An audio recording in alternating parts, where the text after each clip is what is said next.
In the last video, I told you that most people don't have a sleep quantity problem.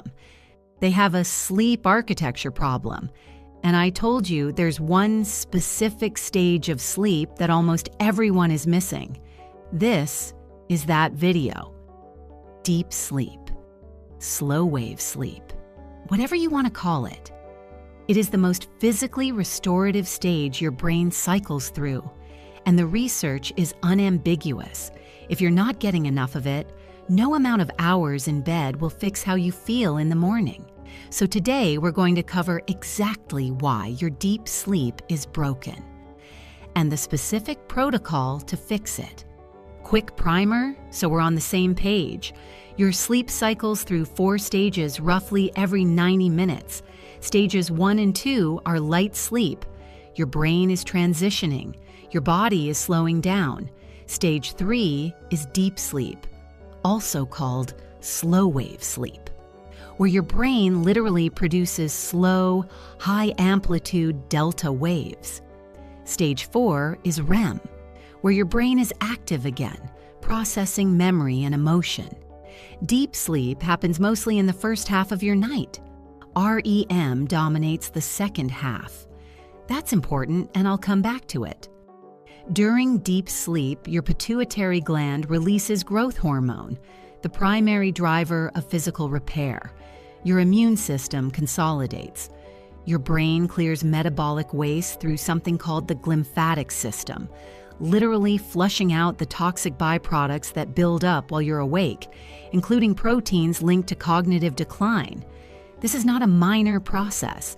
This is your body doing its most critical maintenance work, and it only happens in deep sleep.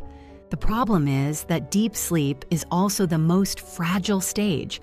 It's the first one disrupted when anything in your biology or environment is off, which means most people are walking around chronically under-recovered, and they have no idea why. So why is it broken? There are 4 root causes. Most people have at least 2 of them running simultaneously, which is why the problem feels so persistent even when they think they're doing everything right. Root cause 1, cortisol that won't come down. Cortisol is your stress hormone. It runs on a natural daily curve, high in the morning to wake you up, low at night to let you sleep. But chronic stress, late night work, doom scrolling, difficult conversations before bed, all of these keep cortisol elevated when it should be falling. And elevated cortisol at night is directly antagonistic to deep sleep. Your brain cannot enter slow wave sleep when it thinks you're still in threat mode. This is the single most common reason high-achieving, driven people, exactly the kind watching this channel, get objectively terrible deep sleep despite doing everything else right. The harder you push during the day without recovery, the worse your nights become. Root cause 2, your body temperature is wrong. Deep sleep requires your core body temperature to drop, not slightly, significantly. Your body needs to shed heat to shift into slow wave sleep, which is why your extremities, your hands and feet, actually warm up at night as your body pushes heat outward. If your bedroom is too warm, if you're wearing too many layers, or if you exercised intensely within 2 hours of sleep, your core temperature stays elevated and deep sleep is suppressed. This is also why alcohol feels like it helps you sleep. It does make you fall asleep faster, but it raises your core body temperature mid-sleep and systematically destroys your deep sleep in the second half of the night. You wake up having technically slept, but your body barely recovered. Root cause 3, your sleep window is inconsistent. Deep sleep isn't evenly distributed across the night. It's front-loaded. Most of it happens in the first 2 to 3 cycles, in the earlier part of your sleep. If you go to bed at 10 p.m. one night and 1 a.m. the next, you are not just shifting your sleep window, you are directly cutting into the hours when deep sleep naturally occurs. Irregular schedules don't just make you tired, they structurally reduce the amount of deep sleep your brain can access, regardless of how many total hours you get. Root cause 4. Stimulants and light are still active when they shouldn't be. Caffeine blocks adenosine, the chemical that builds sleep pressure and drives you into deep sleep. If caffeine is still in your system at 10 p.m., your brain's drive toward deep sleep is chemically blunted. The half-life of caffeine is 5 to 6 hours. That means a 3 p.m. coffee still has half its effect at 8 p.m. Add blue light from screen-suppressing melatonin, and your brain arrives at bedtime in a state that's simply incompatible with deep, slow-wave sleep, no matter how tired you feel. Comment which root cause is yours: 1, 2, 3, or 4. I'm genuinely curious. Now the fixes. 5 of them. Each one maps directly to the root causes we just covered. Fix 1. Lower your cortisol before bed, deliberately. You cannot willpower your way into deep sleep if your nervous system is still running hot. You have to actively downshift it. The most effective way is a practice called physiological sigh. 2 sharp inhales through the nose, followed by a long, slow exhale through the mouth. Do this 5 times. It directly activates your parasympathetic nervous system, the rest and digest state, faster than any other breathing technique. Pair it with writing down everything unresolved from your day, not journaling, just a list. Incomplete tasks, worries, tomorrow's priorities. Your brain treats open loops like active threats. Closing them on paper tells your nervous system the day is over. Cortisol drops. Deep sleep becomes accessible. Fix 2. Engineer a temperature drop in the 90 minutes before sleep. Take a hot shower or bath 60 to 90 minutes before bed. The heat draws blood to your skin. When you get out, your core temperature drops rapidly. And that drop is one of the primary signals your brain uses to initiate slow-wave sleep. Keep your bedroom between 18 and 20 degrees Celsius. That's 65 to 68 Fahrenheit. If you share a bed and can't control the room temperature, a cooling mattress pad is one of the highest return sleep investments you can make.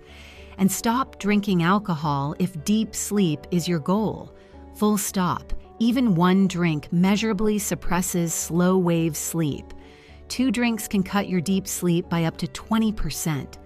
Fix 3. Protect your first sleep window like it's sacred. Pick a consistent bedtime and treat the first 3 hours after it as non-negotiable. That is when the majority of your deep sleep occurs. Missing your window by even 90 minutes, staying up late one night, can cost you a significant portion of your slow-wave sleep for that entire night, even if you sleep in to compensate. The deep sleep you missed in those first cycles doesn't simply shift to later in the night. It's gone. Consistency isn't just good advice. For deep sleep specifically, it's the whole game. Fix 4. Set a hard caffeine cutoff at 1 p.m. Not 2 p.m., not 3 p.m., 1 p.m.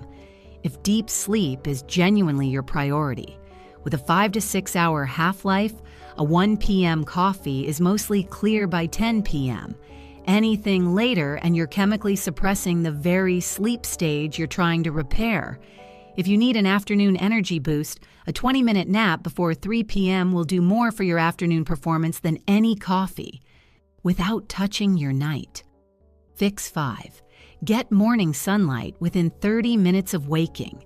This one feels unrelated to deep sleep, but it's not.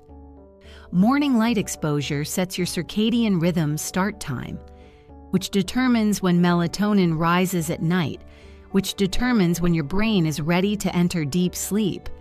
10 minutes of natural outdoor light in the morning is enough. No sunglasses. It doesn't need to be sunny. Overcast daylight still delivers enough lux to reset the clock. People who do this consistently report falling asleep faster, sleeping deeper, and waking more naturally, because their entire sleep architecture is running on the correct schedule instead of fighting their biology every single night. Here's what most people get wrong about this. They try one fix for 2 nights, feel slightly better, and then drift back to their old patterns. Deep sleep repair doesn't work like that. These fixes compound. The first week, your body is recalibrating. By week 2, your sleep architecture starts to stabilize. By week 3, the difference in how you wake up, the clarity, the energy, the absence of that morning fog, is significant enough that you won't want to go back. The people who feel the most dramatic difference are usually the ones who were unknowingly stacking multiple root causes. Stressed, sleeping in a warm room, inconsistent schedule, and caffeine after 2 p.m. Fix all 4 simultaneously and the shift is rapid. Fix just one, and the progress is slow enough that most people give up before they see it. So if you're going to take anything from this video, implement all 5 fixes at once. Give it 3 weeks. Then tell me what happened. Deep sleep is not a luxury. It's the biological foundation that every other self-improvement effort is built on. Your discipline, your focus, your emotional regulation, your ability to learn and adapt and perform. All of it is downstream of whether your body is actually recovering at night. You can optimize your morning routine, your diet, your training, your productivity system. But if your deep sleep is broken, you are building on a cracked foundation. Fix the foundation first. Everything else gets easier. Drop your root cause number in the comments. 1, 2, 3, or 4. I want to see which one is most common in this community. And if you haven't watched the first video in this series, the one about sleep architecture and the 90-minute cycle rule, it's right here. Start there. Then come back to this one. That order will make everything land harder. I'll see you there.